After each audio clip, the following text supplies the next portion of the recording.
Quase todo mundo já ouviu falar na história do Jardim do Éden, né? Mas e se essa história não for sobre um lugar físico, um paraíso perdido? E se, na verdade, for sobre um mapa, o mapa da nossa própria consciência? É essa ideia incrível que a gente vai explorar agora. Então, a grande questão é essa. E se o Éden não for um jardim perdido lá atrás na história, mas uma paisagem que existe aqui dentro da gente? Essa é a pergunta fundamental, a chave que vai guiar toda a nossa conversa. Então, vamos começar pelo começo, né? Entender a metáfora principal aqui. Nessa interpretação, o Jardim do Éden esquece a ideia de um lugar, pensa nele como o próprio mapa da nossa mente. E o que seria esse jardim, então? Bom, nesta alegoria, o jardim é o nosso ego. Mas olha, cuidado aqui. Ego não é vaidade, não é arrogância, nada disso. Pensa no ego como cenário todo, a estrutura completa da nossa psique. É a paisagem onde estão as nossas memórias, as nossas crenças, os desejos, até os traumas. É literalmente o terreno onde a nossa vida interior acontece.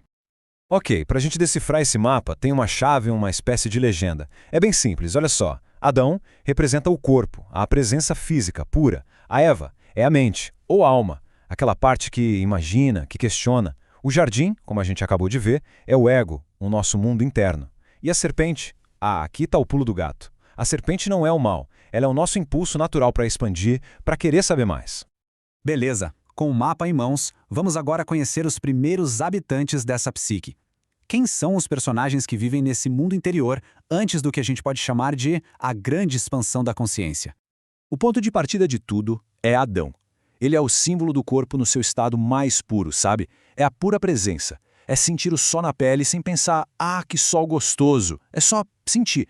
É a experiência direta, sem filtro, sem julgamento, sem uma vozinha interna narrando tudo. É a nossa base, o fundamento de tudo, antes da mente pensante entrar em cena. E olha que interessante, nesse jardim inicial já existem duas forças, duas possibilidades. De um lado, bem no centro, a árvore da vida, que simboliza a unidade, o puro ser. Do outro, a árvore do conhecimento, que é o símbolo da dualidade, do pensamento que separa as coisas em bom e ruim, certo e errado.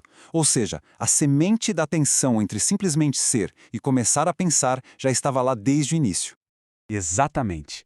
A mensagem aqui é muito poderosa. O potencial, tanto para nos sentirmos em plenitude total, quanto para entrarmos em conflito, não é algo que vem de fora. Já faz parte da nossa estrutura original, da nossa psique. E aí que entra em cena a Eva. Simbolicamente, ela nasce do sono profundo de Adão, ou seja, quando o corpo, a pura presença, está em repouso. A Eva, ela é a mente. É aquela parte da gente que não para quieta, que questiona tudo, que imagina, que viaja para o passado, para o futuro. É a parte que pode ir aonde o corpo não vai. É o despertar do nosso eu pensante, e com ele, o nascimento de uma paisagem interior muito mais complexa. Então, com a mente em cena, a gente chega na terceira parte da nossa história. É o momento que a tradição chama de a queda. Mas aqui, vamos olhar para isso de outro jeito. Não como uma queda, mas como uma grande expansão. Um evento psicológico que era, de certa forma, inevitável. E quem provoca essa expansão? A serpente. Mas, de novo, vamos tirar o peso de mal daqui. A serpente é a faísca, é a personificação da curiosidade, aquele impulso mental que sempre pergunta, tá, mas e se? É essa perguntinha que nos impulsiona a ir além, a querer saber mais, a expandir a consciência. É o motor da nossa evolução, na verdade. E o processo é bem claro, é quase um passo a passo. Primeiro, a serpente, a curiosidade, dá um cutucão na mente, na Eva. Segundo, a mente olha para o fruto e cria uma interpretação, um significado. Isso é desejável. Terceiro, o corpo, o Adão, aceita e age com base nessa interpretação da mente. E qual o resultado? O jardim, o ego, não diminui, ele se expande. Ele fica mais complexo, com mais camadas. Só que essa expansão traz junto algumas novidades nem sempre confortáveis. Com essa nova capacidade de interpretar, de julgar, nascem dois sentimentos que antes não existiam: a vergonha e o medo. Pensa bem, eles não fazem sentido num estado de pura presença. Eles são filhos diretos da mente que agora se compara, que se avalia, que teme o julgamento. E claro, essa expansão tem consequências. É como se a mente agora mais complexa desse à luz seus primeiros filhos, e com eles os primeiros conflitos internos dessa nova consciência que agora está dividida. E quem são esses filhos? Caim e Abel. Mas o ponto fundamental aqui é, eles não são pessoas de carne e osso. Pense neles como as duas primeiras grandes dinâmicas, os primeiros padrões psicológicos que nascem dentro dessa mente que acabou de se dividir. É o grande conflito interno. De um lado temos Abel, ele representa o nosso eu verdadeiro, aquela parte autêntica, pura, que ainda tem uma conexão com a unidade original. Do outro lado, Caim. Ele é o eu ferido, nascido do pensamento dualista. É a parte da gente que se compara, que sente inveja, que é movida pela insegurança e pela busca incessante de aprovação. É, no fundo, a batalha entre a nossa verdade e a nossa dor. Por isso, a morte de Abel não é física. A morte aqui é psicológica. Quando a história diz que Caim matou Abel, o que ela está descrevendo simbolicamente é aquele momento em que a nossa parte ferida, a nossa insegurança, o nosso medo, consegue calar a nossa voz autêntica. É o nosso eu verdadeiro sendo silenciado. E o que acontece depois que o eu ferido toma o controle? O exílio. Caim é exilado na terra de Nod. E isso é muito simbólico, porque em hebraico, Nod significa errância, vaguear. A mensagem é que quando a gente vive a partir desse lugar ferido, a gente entra num estado de inquietação interna, de estar sempre vagando, procurando algo do lado de fora que nunca vai preencher o vazio. Mas, e essa é a parte mais importante, a história não acaba na errância e no conflito. Felizmente não.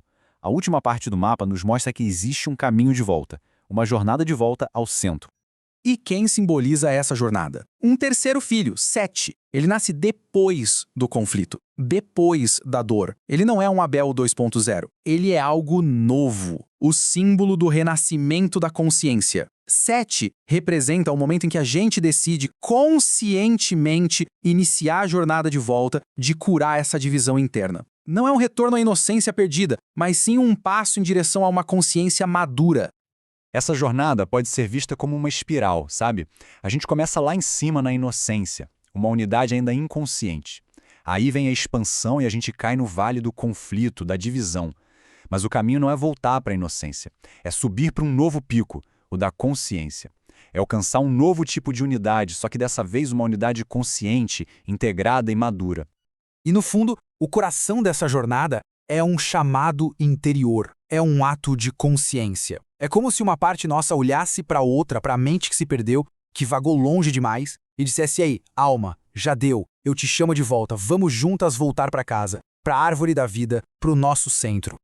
O que nos leva então à reflexão final. Se toda essa história é sobre uma paisagem interna, a pergunta que realmente importa não é sobre um passado mítico. A pergunta é para o agora. Olhando para dentro, que parte do nosso próprio jardim interior está pedindo um pouco mais de atenção, um pouco mais de cuidado hoje?